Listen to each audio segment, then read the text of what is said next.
Hello everyone, today I'll be covering the customer portal and how to create a work order. The first tab you're going to see when you first log in is going to be the general dashboard area. From this area you'll be seeing different modules pop up over time as we develop them that will show you day-to-day metrics for work orders that you've placed. The next area that we're going to cover is going to be the work orders area. The work orders area is going to list all the current work orders that you have opened and closed with us. So basically at this point you can see the call status, the service event number, which is the ticket number, the location, the contact, the serial number that the equipment has, the item that the equipment is, if you have a particular PO for that work, your ticket number for your system, anyone that's assigned to that ticket, and who opened it. So as you can see, the call statuses are very straightforward. You have pending triage, which means that we're trying to attempt triage on the work order. Pending billing means that we're working on billing the work order. Pending on-site visit means that we have a technician scheduled to come on site. The next area we're going to cover is going to be the Add New Work Order area. When you click Add New Work Order, once the screen loads, you're going to have a couple boxes. From here, you will have two ways that you can pull up a serial number. You can select it by model and location, or you can do just serial. The easiest way is going to be just type in the serial number, and it'll pre-populate this information for you. You'll then select it. If you notice, a lot of the information automatically pre-populates for you. You'll want to then, once you select your serial number, what's the issue with the unit? This is classifying what type of ticket this is. Majority of the time it will be a hardware repair, but you do have several other options you can select from. At this point you'll need to enter the POC, who is the point of contact on site, who we need to talk to,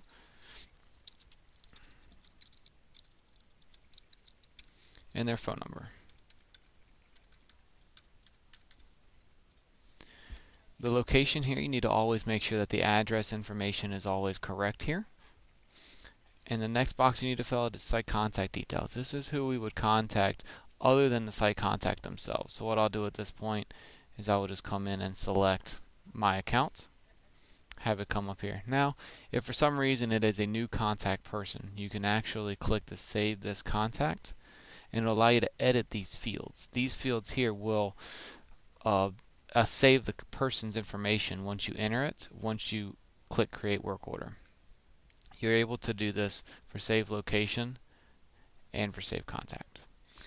Partner contact details you can ignore for now unless you want to add another person to this, but we will be removing this feature in recent updates. Work order description is going to be the scope of work for what we're going to do on the work order. The work description needs to only include information pertaining to the piece of equipment that we are servicing. You do not want to include any emails or dollar amounts or anything along those lines. You want to keep it very simple to the point that it's only pertaining to that piece of equipment. So for example, I'll say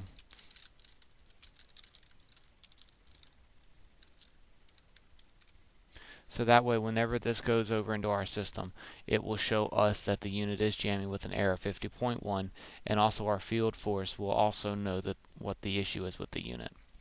Special delivery instructions will be special instructions you want to give our technician on this particular work order. Maybe it's a high priority ticket, or there's something special about the site you want the technician to know. You can enter that here, and it will enter onto the technician's paperwork whenever they print it out to bring it to site. Out of scope instructions basically means this is information you want to post in the ticket for internal purposes. Maybe you have a certain person you want us to contact at a certain point. You can list that here, and it'll go into the notes of the work order so that we know what we need to do once we reach that certain point. Once everything is filled out, you're going to hit Create Work Order, and you'll see the service order number, and it'll give you your work order number. This will be your reference number moving forward for this particular work order in our system. And at this point you can actually see that the new work order has been created here. If you want to double click on this work order and actually go into it,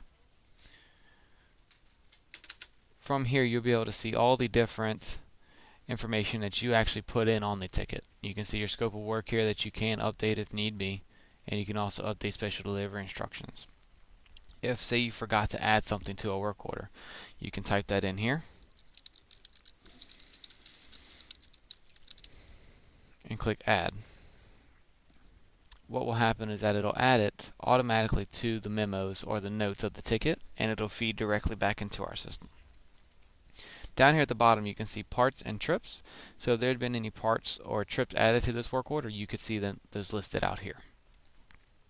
If you want to get a little bit closer view on the ticket, you can click on Click here for work order details. What this will actually do is that it'll show you a little bit deeper details on the ticket. You can see the PO number. If you have an internal ticket number for tracking, you can update that information here. You can still update your scope of work and special delivery instructions. Site contact information just gives you an overview on this type of details. Parts gives you a list of the parts, and then any documents that you might want to attach for the technician, you can attach those here. The call history button will show you the progress a ticket has made since you've opened it. So due to no records found means that it's still in its initial status and that we are waiting on triage. Once it moves statuses, it'll give you a list of how everything was done, and it will list everything down here with the change date and the description of what happened. Show asset list just gives you a list of assets that are currently added to your contract. This just kind of gives you an overview on everything you need done here. The next area is going to be the profile area. Profile area is very simple and basic. It gives you your general information about the accounts. You can update information as you see necessary. Profile just gives you a little bit more extended values on what you can update about your profile. Locations and contacts.